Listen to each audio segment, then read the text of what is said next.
যেন পালিয়ে বাঁচতে চাচ্ছে। রাস্তায় একটা মানুষও নেই, কি করবে অনিক?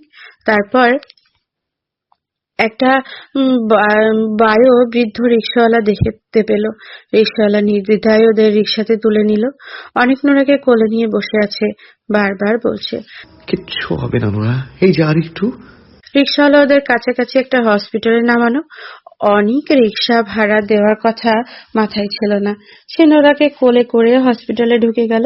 রিক্সাওয়ালা আর ডাকলো না, মনে মনে দোয়া করতে লাগলো মেয়েটাকে যেন বাঁচানো যায়। টানা 7 দিন অবজারভেশনে রাখার পর নোরা রেসপন্স করতে শুরু করলো। হিদায়েত জ্ঞান ফিরে পেল। এতদিন অনেক শুধু পাগলের মতো খুঁজে যাচ্ছে আলভি, শিপন আর আরিফদের। যদিও নোরা মুখে ওদের নাম নেয়নি, কিভাবে নিবে? সে তো কথাই বলার মতো অবস্থাতেই ছিল না। তবু অনেক নিশ্চিত এই দুর্ঘটনার পেছনে ওরাই আছে। পুলিশ অপেক্ষা করছে নোরার জ্ঞান ফেরার। ওর সাথে সাথে কথা না বললে তেমন কোনো স্টেপ নিতে আগ্রহ দেখাচ্ছে না। তবে অনেক একা হাতেই সব সামলাচ্ছে। সে অনেক জায়গায় খোঁজ লাগিয়েছে। এই ঘটনার পর থেকে ওই 3 জন একেবারেই নিখোঁজ। সেদিনের পর থেকে ওদের আর খোঁজ পাওয়া যায়নি। নোরার বাবা আনিস প্রথমেই স্ট্রোক করে বসেন। এখন তিনি হসপিটালে ভর্তি। লিরার শরীরও খুব একটা ভালো যাচ্ছে না, সারাক্ষণ খালি কান্নাকাটি করে। হসপিটালে এই দিন যাপন করছেন উনি। অসুস্থ মেয়ে আর অসুস্থ স্বামীকে নিয়ে লিরা হসপিটালের করিডোরে হাঁটাহাঁটি করছিলেন। হঠাৎ খবর এলো নোরার জ্ঞান ফিরেছে। এতদিন অপেক্ষার পর এমন একটা সুসংবাদ পেয়ে লিরা সবার আগে অনেককে ফোন দিলেন। অনেক আধা ঘন্টার মধ্যে হসপিটালে হাজির হলো। অনেক কেবিনে ঢুকেই দেখলো নোরার নিস্তব্ধ দুটি চোখ, তার ভেতরটা কেঁদে উঠতে চাইল। অচিরেই চোখের পাতা ঝাপসা হয়ে উঠল। সে এক শ্বাসরুদ্ধকর অনুভূতি। লীরা অনেককে দেখে কান্নায় ভেঙে পড়লেন। অনেকের কাছে গিয়ে বললেন। অনেক সঙ্গে সঙ্গে বলল, কথা বলবে আন্টি, নিশ্চয়ই কথা বলবে, ওকে কথা বলতেই হবে। নীরা কাঁদতে কাঁদতে কেবিন থেকে বেরিয়ে গেলেন। মেয়ের এই অবস্থা ওনার সহ্য হচ্ছে না। অনেক নোরার পাশে গিয়ে বসলো। ওর হাতটা ধরে সেই হাতে একটা চুমু দিল। তার ভেতরটা ভেঙে গুড়িয়ে যাচ্ছে। নিজেকে সামলে নিয়ে আরো শপথ করছে নোরার এই অবস্থার জন্য যারা দায়ী তাদের উপযুক্ত শাস্তিতে দিয়েই ছাড়বে। এ পর্যন্ত কয়েকবার যে অচেতন নোরার হাত ধরে শপথ করেছে, সে তার হিসাব নেই। আজ আবারও করলো। নোরার মাথায় হাত বুলিয়ে মৃদু গলায় ডাকলো, নোরা, এই নোরা, কথা বলবে না নোরা? আমার সাথেও কথা বলবে না? অবশ্য না বলাটাই তো স্বাভাবিক। তোমার এই অবস্থার জন্য আমিই দায়ী, শুধু আমি। সেদিন ইন্টারভিউটা যদি না দিতে যেতাম তাহলে হয়তো আজও তুমি সুস্থ থাকতে, স্বাভাবিক থাকতে। আমার উপর ভরসা করেই তো তুমি রাতের বেলা বাসা থেকে বের হওয়ার সাহস দেখিয়েছ। অথচ সেই আমি তোমার হাতটা ধরতে পারলাম না। যখন তোমার আমাকে সবচেয়ে প্রয়োজন ছিল তখনই তোমার কাছে আমি পৌঁছাতে পারলাম না। পৌঁছালাম কখন? সবকিছু শেষ হয়ে যাওয়ার পর। খুব ভালো হতো যদি মানুষের আগে থেকে ভবিষ্যৎ দেখার ক্ষমতা থাকতো। বিশ্বাস করো নোরা, আমি যদি কোনোভাবে খালি একবার জানতে পারতাম তোমার সাথে এত বড় একটা অন্যায় হতে যাচ্ছে, তাহলে কখনো তোমাকে একা ছাড়তাম না। সারাক্ষণ পাহারা দিয়ে রাখতাম। চুলায় যাক আমার চাকরি, চুলায় যাক ইন্টারভিউ, কিচ্ছু পরোয়া করতাম না। সেই চাকরিটা আমি ঠিকই পেয়েছিলাম জানো নোরা। 3 দিনের মাথাতেই লেটার এসেছিল, যখন তুমি হসপিটালের বেডে শুয়ে মৃত্যুর সাথে লড়াই করছিলে। আর সেজন্য দায়ী আমার ওই ইন্টারভিউ, ওই চাকরি। আমার কি মাথা ঠিক থাকার কথা? আমি লেটারটাকে কুচি কুচি করে কাটলাম, তারপর ডাস্টবিনে ফেলে দিলাম। কোনোদিন করবো না ওই চাকরি, আমি কোনোদিনও না। যে চাকরির জন্য আমার তোমাকে হারাতে হয়, এমন চাকরি আমার দরকার নেই। আমার শুধু তোমাকে দরকার নোরা, বড্ড দরকার। তোমার আগের সেই চঞ্চলতা, সেই উচ্ছ্বাস, তোমার হাসি মাখা মুখ, সবকিছু আমার দরকার। কতদিন হয়ে গেছে তোমার কণ্ঠস্বর শুনি না। একবার কথা বলো না নোরা, প্লিজ। আমি আর পারছি না, এরপর তো দম বন্ধ হয়ে মারা যাব। প্লিজ নোরা, কথা বলো প্লিজ নোরা। অনেকখানিক চুপ মারলো। তার গলা ভেঙে আসছে, বুকের মধ্যে তীব্র এক ব্যথা অনুভব হচ্ছে। চোখের পানি শুকিয়ে যাওয়া পর্যন্ত অপেক্ষা করলো, তারপর আবার বলল, কষ্ট পেও না নোরা, সবকিছু আমি ঠিক করে দেব, আবার আগের মতো। যারা তোমার সাথে এই অন্যায় করেছে তাদেরকে তোমার ভাইয়ের সামনে এনে ফেলবো, ওয়াদা করছি। তুমি নিজ হাতে ওদের শিরচ্ছেদ করবে। নোরা হঠাৎ মৃদু হাসলো। অনেক নোরার মাথায় হাত বুলিয়ে কপালে একটা গভীর চুমু দিয়ে বলল, আসছি, অনেক কাজ আছে আমার, তুমি রেস্ট নাও, বাই। নোরা কিছু বলল না। হাসি মাখা মুখ বজায় রাখলো। অনেক দরজার বাইরে গিয়ে লীরার সাথে কি যেন কথা বলছে। নোরা সেদিকে কর্ণপাত করলো না। 7 দিন আগের ঘটনাগুলো ওর আবার মনে পড়ছে। শরীরে রক্ত হিম হয়ে আসছে, প্রচন্ড যন্ত্রণা অনুভব হচ্ছে, হাত পা কেঁপে কেঁপে উঠছে। সারাদিন নোরা একটাও কথা বলেনি। সন্ধ্যায় আবার লীরা ফোন করে জানালো নোরা কথা বলছে আর অনেকের সাথে কথা বলতে চাইছে। অনেক নিজের ঘরে শুয়েছিল। এই খবর শুনে জলদি উঠে তৈরি হতে লাগলো হসপিটালে যাওয়ার জন্য। নোরার সাথে কথা বলতে চাইছে, এর চেয়ে ভালো সংবাদ এই মুহূর্তে আর কিছু হতে পারে না। হঠাৎ দরজায় কেউ কড়া নাড়লো। অনেক দরজা খুলে দেখলো মা এসেছে। অনেক কোনো বলল না, দরজা খোলা রেখে শার্ট পরতে লাগলো। ইলোরা বললেন, কোথাও বের হচ্ছিস নাকি? হুম, যাচ্ছিস কোথায়? কাজ আছে। আমি জানি তো কি কাজ। অনেক বিরক্ত গলায় বলল। জানলে ভালো, এত প্রশ্ন করছো কেন? তোর সাথে আমার জরুরি কথা আছে, পরে শুনবো। এখনই শুনতে হবে। অনেক উত্তর না দিয়ে ঘর থেকে বেরিয়ে যেতে চাইলে ইলোরা জোরালো গলায় ডাকলেন। অনেক অনেক থামলো এবং দ্বিগুণ বিরক্তি মাখা গলায় বলল, কি? ইলোরা ছেলের সামনে এসে ওর কাঁধে হাত রেখে বললেন, ও সেখানে। আমার তাড়া আছে, আমাকে যেতে হবে, পরে এসে শুনবো তোমার কথা। তোকে আমি বসতে বলেছি। ওদের চেঁচামেচির শব্দে আনিকা ছুটে আসলো। ইলোরা আনিকাকে দেখে কিছু বললেন না। অনেকের দিকে তাকিয়ে বললেন, আজ তিথিকে আমি আংটি পরিয়ে এসেছি। এই মাসের মধ্যেই তোদের বিয়েটা সেরে ফেলতে চাই। অনেক ভ্রু কুঁচকে বলল। হোয়াট? একই সাথে আনিকাও বলল। ইলোরা ছেলে মেয়ে দুজনের দিকে তাকিয়ে স্বাভাবিক গলায় বললেন, এত অবাক হওয়ার কিছু নেই। আমি কি আমার ছেলেকে সারা জীবন অবিবাহিত রাখবো নাকি? তার উপর বয়সও বেড়ে যাচ্ছে, আর কিছুদিন পরে 27-এ পা রাখবে। এই এই বয়সে বিয়ে করার জন্য যথেষ্ট। অনেক কিছু বলতে পারলো না। তার প্রচন্ড বিরক্ত লাগছে। ইচ্ছে করছে সামনে থাকা কাচের জগে একটা জোরে ঘুষি মারতে। জায়গায় জগটা ভেঙে গুড়িয়ে যাবে আর তার হাতে হবে বিক্ষত বিক্ষত। এতই যে শান্তি লাগবে। আনিকা বলল। ইলোরা বললেন, আমি আমার ছেলেকে দেখেছি, আর সেজন্যই বলছি, ওর ভালোর জন্য বলছি। কোন দর্শিতা মেয়েকে নিশ্চয়ই আমি বাড়ির বউ করব না। তাহলে শুধু শুধু অপেক্ষা করে লাভ কি? কার জন্য অপেক্ষা? তিথির সাথে বিয়েটা হয়ে যাক। আনিকা কপালে হাত ঠেকালো। সে কাকে কি বোঝাচ্ছে? ইলোরা আবার বললেন, অনেক দর্শকদের খুঁজে বের করতে নোরাকে সাহায্য করছে তো করুক, আমার তো সেটা নিয়ে কোনো আপত্তি নেই। দর্শকরা ধরা পড়লে উপযুক্ত শাস্তি পাবে, এটাই তো অনেক চায়। কিন্তু তার জন্য বিয়েটা আটকে থাকবে কেন? আগে বিয়েটা হয়ে যাক, তারপর। অনেক হুট করে দাঁড়িয়ে রাগে ফুঁসতে ফুঁসতে ঘর থেকে বেরিয়ে গেল। ইলোরা পিছু ডাকলেন, অনেক শুনল না। আনিকা মায়ের কাছে হাত জোর করে বলল, মাপ চাই তোমার কাছে, দয়া করে ছেলেটাকে একটু শান্তি দাও। তারপর সেও ঘর থেকে বের হয়ে গেল। অনেক হসপিটালে গিয়ে দেখলো পুলিশের সাথে নোরা কথা বলছে। এটা দেখে সে ভেতরে ঢুকলো না। নোরা সেদিনের ঘটনা পুলিশের কাছে বর্ণনা করছে। সে এখন ভেতরে গেলে নোরা অপ্রস্তুত বোধ করবে, হয়তো সবকিছু বলতেও চাইবে না। অনেক বাইরে দাঁড়িয়ে সবটা শোনার চেষ্টা করলো। যেটুকু শুনলো তার ব্যাখ্যা, ওরা 3 জনই ছিল আর 3 জনই মুখোশধারী। মাঝ রাস্তায় সিএনজি নষ্ট হয়ে যাওয়ার পর ওরা নোরাকে সিএনজি থেকে তুলে নেয়। নোরার ধারণা সিএনজিওয়ালা ওর সাথে সংযুক্ত। পুলিশরা সিএনজির বর্ণনা চাইলে নোরা অস্পষ্ট বর্ণনা দিল। ছেলেগুলো ওকে একটা নির্জন জায়গায় নিয়ে প্রথমে তার হাত পা বাঁধলো। নোরা এতক্ষণে কাবু হয়ে গিয়েছিল। অন্ধকারে 3 জনই মুখোশ খুলেছিল, তবে চেহারা দেখা যায়নি। কিন্তু কণ্ঠ শুনে যতটুকু বুঝেছে ওরা আলভি, শিফন আর আরিফি। ফোনটা নোরার হাতে ছিল। কেউ একজন ফোনটা হাত থেকে নিয়ে ছুঁড়ে ফেলে দেয়। ধর্ষণের পর ওরা নোরাকে খুন করতে চেয়েছিল, কিন্তু ওর ফোন বাজার শব্দ শুনে 3 জনই ছুটে পালায়। নোরা ফোনের উৎস বরাবর চারিদিকে হাতড়ে হাতড়ে ফোন খুঁজে বের করে। তখন অনেকের ফোন বাজছিল। নোরা রিসিভ করে অনেককে ঘটনা জানায়। এরপর আর কি হয়েছিল তার মনে নেই। নোরা জবানবন্দি শোনার পর অনেকের পায়ের রক্ত মাথায় উঠে যাচ্ছে, শরীরের রগ ফুলে উঠেছে। আলভিদের সামনে পেলে জানে না সব কটাকে খুন করে ফেলতো, জানোয়ারের মতো বেধড়ক পিটিয়ে খুন। চারিদিকে আহাজারি, নোরা ধর্ষণের বিচার চাই, ধর্ষকদের উপযুক্ত শাস্তি চাই। খবরের কাগজ, টিভি, পর্দা, সোশ্যাল মিডিয়া সব জায়গাতে শুধু একটাই topic, justice for Nora. Nora ভার্সিটির সিনিয়র জুনিয়র সকল ফেমিনিস্টরা রাস্তায় নেমে গেছে, সবাইকে আন্দোলন গড়ে তুলেছে। তাদের দাবি একটাই, জাস্টিস ফর নওরিন জাহান। পুলিশেরা জোরদার তদন্ত শুরু করেছে। অনেকে পুরো বাংলাদেশে তদন্ত করে খুঁজে বেড়াচ্ছে, যখন তখন যে কোনো জায়গায় চলে যাচ্ছে, একটা ক্লু পেলেই বাসা থেকে বের হয়ে পড়ছে।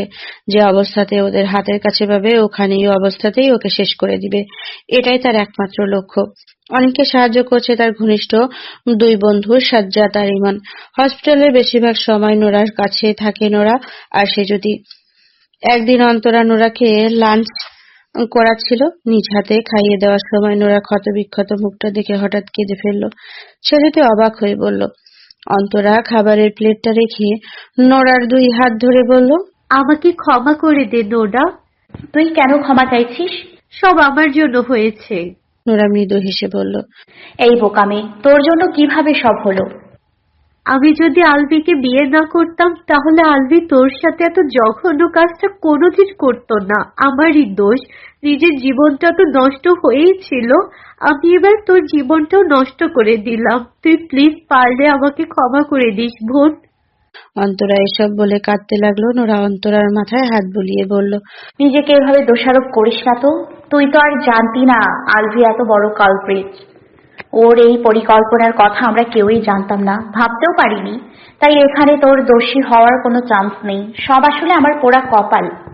অন্তরা বলল, তুই দেখিস আলভিকে যখন খুঁজে পাওয়া যাবে আমি ওর এমন অবস্থা করব ওকে খুন করে ফেলবো। নোরা মুচকি হেসে বলল, হয়েছে, এবার খাইয়ে দে তো, খিদে পেট চোচো করছে। অন্তরা চোখ আবার নোরাকে খাইয়ে দিতে শুরু করলো। সেজুতি বলল। অন্তরা সেজুতিকে রিমোট দিয়ে বলল, তুই ছাড়। সেজুতি টিভি ছাড়লো। এটিএন বাংলায় অনেকের স্টেটমেন্ট লাইভ দেখাচ্ছে। সে চেঁচিয়ে চেঁচিয়ে অনেক কথা বলছে, চোখে মুখে তার তীব্র ক্রোধ, প্রতিবাদী কণ্ঠ। সবাই মন দিয়ে অনেকের কথা শুনতে লাগলো। আজকাল রাজধানীর রাস্তাঘাটে পর্যন্ত মেয়েরা নিরাপদ নয়। শহরের মানুষ আর মানুষ নেই, হয়ে গেছে নিকৃষ্ট পশু। ওদের মধ্যে দয়া মায়ার লেশ মাত্র নেই।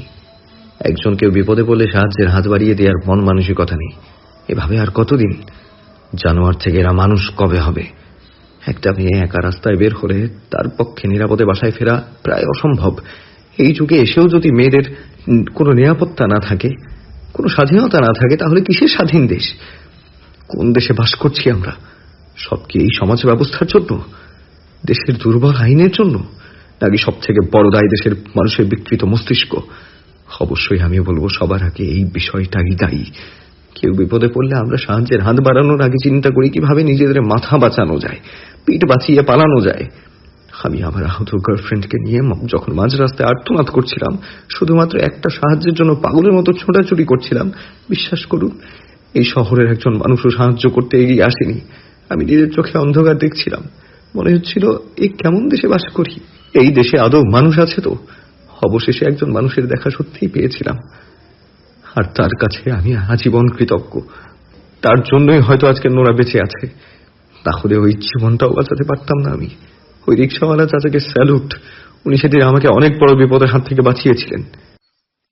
সাংবাদিকরা ওর সামনে মাইক ধরে আছে, নিচে হেডলাইন, ধর্ষিতা নোরার প্রেমিকের বক্তব্য। নিজের নামের পাশে ধর্ষিতা লেখাটা দেখে নোরা কান্না পেয়ে গেল। আবার জীবনে এমন দিন দেখতে হবে কখনো ভাবেনি সে যদি নোরা চোখের পানি মুছে দিয়ে বলল, কাঁদিস না নোরা, দেখ অনিক ভাইয়া তোর জন্য কত কিছু করছে। তুই এভাবে ভেঙে পড়লে তো ওনার সব চেষ্টা বৃথা যাবে। মন শক্ত কর, ধৈর্য ধর, সব কিছু আবার ঠিক হয়ে যাবে। কোনো এক সকালে নতুন সূর্য উঠবে। নোরা ম্লান হেসে মাথা নাড়ালো। অনেকদিন কেটে যাওয়ার পরেও আলবিদের কোনো খোঁজ পাওয়া যাচ্ছিল না। এদিকে অনেক দিনের 24 ঘন্টা সময় নোরার কাছে কাটায়। আলবিদের বিষয়ে কোনো ইনফরমেশন পেলে এখনো হন্তদন্ত হয়ে বাসা থেকে বেরিয়ে পড়ে। নোরাকে হসপিটাল থেকে রিলিজ দিয়ে দেওয়া হয়েছে। এখন সারাদিন সে বাসায় বসে কাটায়। ফেসবুক ইদানিং আর লগ ইন করতে ইচ্ছে করে না। নিউজ ফিডটা দেখতে তার অসহ্য লাগে।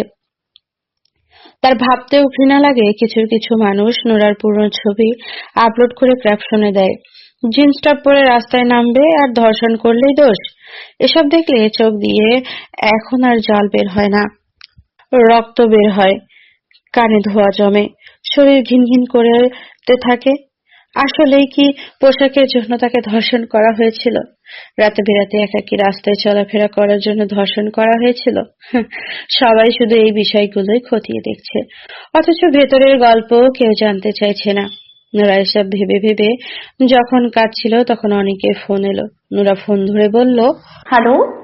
নোরা, আমার মিষ্টি পড়ি, একটা গুড নিউজ আছে।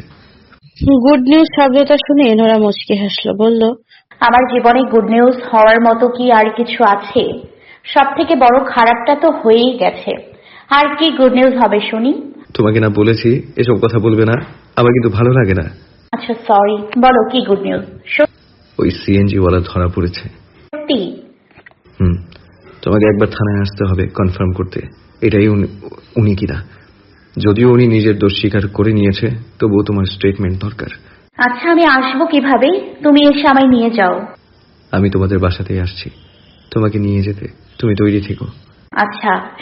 এবার এক এক করে সবাই ধরা পড়বে, দেখো সবার উপযুক্ত শাস্তি হবে। নোরা মুচকি হেসে বলল, শাস্তি হলেও কি, আমার কপালে ধর্ষিতার তকমাটা তো আর মুছে যাবে না। তাছাড়া ওদের দোষ কোথায় বলো? ওদের শাস্তি না হয়ে আমার শাস্তি হওয়া উচিত। আমি উপযুক্ত পোশাক পরিনি, এটা আমার ক্রাইম। গভীর রাতে মেয়ে হয়ে একা রাস্তায় বেরিয়েছি, এটাও আমার ক্রাইম। শাস্তি তো আমার হওয়া উচিত, ফাঁসি হলেও তো আমার হওয়া উচিত। নোরা প্লিজ, সস্তা মেন্টালিটির মানুষের মতো কথা বলো না তো। আর এসব ভেবে কষ্ট পেও না, যার মন মানসিকতা যেমন সে তেমনই চিন্তাই করবে। ওরা আসলে ধর্ষকদের সাপোর্টার। এখন এ বিষয়ে কিছু বলতে গেলেও আমি হয়ে যাব ফেমিনিস্ট। দেশের প্রধানমন্ত্রী মেয়ে হলে কি হবে? দেশটা এখনো পুরুষতান্ত্রিকই রয়ে গেল। অনেক ছোট্ট নিঃশ্বাস ফেলে বলল আবার, যাক বাদ দাও, আমি এই 5 মিনিটের মধ্যে আসছি, তুমি জলদি তৈরি হয়ে নাও। ঠিক আছে। নোরা ফোন রেখে দীর্ঘশ্বাস ছাড়লো। তিথি ইলোরা রুমে পর্দা সরিয়ে ডাকলো, আন্টি। ইলোরা ঘুরে দেখলো তিথি, মুখে একটা মিষ্টি হাসি ঝুলিয়ে বলল, তিথিমা এসো। তিথি ঘুরে ঢুকতে ঢুকতে অভিমানী গলায় বলল, আচ্ছা আন্টি, অনেকের সাথে কে ধর্ষিত মেয়েটার বিয়ে হবে, এটাই কি আপনি চান? নাউজুবিল্লাহ, আমি এটা কেন চাইবো? মা হয়ে নিজের ছেলের এত বড় সর্বনাশ আমি চাইতে পারি নাকি? তাহলে আপনি অনেককে কিছু বলছেন না কেন? দিন রাত ওই মেয়েটার বাসায় পড়ে থাকে, সারাক্ষণ ওই মেয়েটার সাথে কাটাচ্ছে। ওই মেয়েকে নিয়ে এখন সোশ্যাল মিডিয়ায় তোলপাড় চলছে। আপনার ছেলে এইসবের সাথে জড়িয়ে যাচ্ছে। এখন তো সবাই ওকে চেনে ধর্ষিতা মেয়ের বয়ফ্রেন্ড হিসেবে। এর থেকে লজ্জার কি আর হতে পারে? আপনি বলুন আন্টি। ইলোরা দীর্ঘশ্বাস ফেলে বললেন, কি আর বলবো, অনেক তো আমার কোনো কথা শুনে না। আপনার কথা না শুনুক, ওই মেয়ের কথা তো শোনে। আপনি কাজ করুন, ওই মেয়েটার বাসায় যান, ওকে সাবধান করে আসুন, যেন আর কখনো অনেকের সাথে মেলামেশা করার চেষ্টাও না করে। নিজের জীবন তো এমনি নষ্ট, এখন কি অনেকের জীবনটা নষ্ট করতে চায় ও? এইটা তুমি ভালো বুদ্ধি দিয়েছো মা। যা বলার ওই মেয়েকেই বলতে হবে। অনেক তো আমার কথা শুনবে না, কিন্তু ওই মেয়ের কথা নিশ্চয়ই শুনবে। ওকে ভালো করে শাসিয়ে আসবেন। যদি লজ্জা থাকে তাহলে যেন ওই কলঙ্কিত মুখ আর জীবনেও অনেককে না দেখায়। তিথি একটু থেমে বলল, আন্টি, আপনি কালই নোরাতে বাসায় যাবেন। কাল না মা, আমি আজই যাব। কিন্তু যদি তখন অনেক ওখানে থাকে? অনেক থাকতে আমি যাব না, অনেক বাসায় ফিরলে তারপর যাব। ইলোরা সেদিনই নোরাদের বাসায় গেলেন। দরজা খুললেন লীরা। ইলোরাকে দেখেই উনি প্রথমে জিজ্ঞেস করলেন। ইলোরা হাসি মুখে বললেন, আমি ইলোরা খাতুন, অনেকের মা। লীরার মুখ উজ্জ্বল হাসি ফুটল। উনি সম্মানের সহিত বললেন, ভেতরের রুমে থেকে আনিস আওয়াজ দিলেন। কে এসেছে? লীরা বললেন। আনিস হাসি মুখে রুম থেকে বেরিয়ে ইলোরাকে সালাম দিলেন। আসসালামু আলাইকুম আপা। ইলোরা জবাব দিলেন, ওয়ালাইকুম আসসালাম। আনিস লীরাকে বললেন, তুমি দাঁড়িয়ে আছো কেন? যাও কল্পনাকে বলো চা নাস্তার ব্যবস্থা করতে। ইলোরা সোফায় বসতে নিয়েও বসলেন না, দাঁড়িয়ে বললেন, 1 মিনিট, আমি এখানে চা নাস্তা খাওয়ার জন্য আসিনি। আনিস লীরার মুখে হালকা মলিন হলো। আনিস সংশয় নিয়ে বললেন, তাহলে? ইলোরা বললেন, আপনাদের সাথে আমার একটা জরুরি দরকার আছে, বিশেষ করে আপনার মেয়ের সাথে। ডাকুন আপনার মেয়েকে একবার, ওর সামনেই কথাটা বলি। আনিস লীরার একার চোখাচোখি করলেন। লীরা বললেন। লীরা চলে গেলেন নোরাকে ডাকতে। আনিস ইলোরাকে হাসিমুখে বললেন, আপা, আপনি কেন দাঁড়িয়ে আছেন? আপনি বসুন, ওরা আসছে। ইলোরা বসলেন। একটু পর লীরা আসলো নোরাকে নিয়ে। নোরা ভয়ে বুক ধুকপুক করছে, মাথায় আধো ঘোমটা টেনে। হ্যালো বন্ধুরা, পরবর্তী পার্ট খুব তাড়াতাড়ি আসবে, তো সবাই অপেক্ষায় থাকো। আর চ্যানেলটি যারা এখনো সাবস্ক্রাইব করনি তারা পরবর্তী পার্ট দেখার জন্য চ্যানেলটি সাবস্ক্রাইব করে রেখো।